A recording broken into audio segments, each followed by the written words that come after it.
Welcome to another episode of Crypto Explainer. You've been giving us your crypto questions, and now is the time for answers. You'll have heard a lot of people talking about DeFi recently.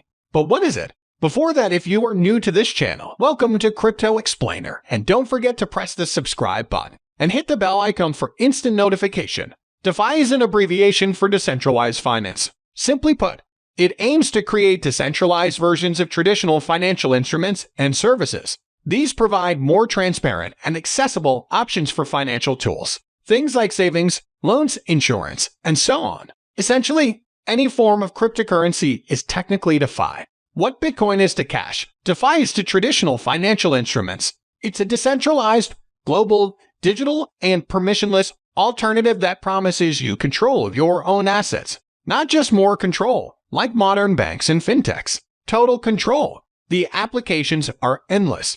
And while the aspirations may seem a little futuristic, there are already DeFi projects launched, like MakerDAO, Compound, Aave, Kyber, and Ox. DeFi apps exist as digital assets, protocols, smart contracts, and apps that run on blockchains with the flexibility and capabilities to develop on them like Ethereum. Stablecoins are one famous example of this. These are blockchain-issued tokens designed to hold onto specific values, such as the IO Tether. Developers can also create sophisticated smart contracts that automate complex financial transactions by removing the need for a middleman to verify them. For example, open lending protocols. The idea here is simple. Users deposit their digital assets onto the platform. When someone else borrows the digital assets, they earn interest. When the loan is over, they get the digital asset back. It's kind of like a bank, only instead of the intermediaries, the smart contracts dictate the loan terms. They connect lenders and borrowers, and they are in charge of distributing the interest.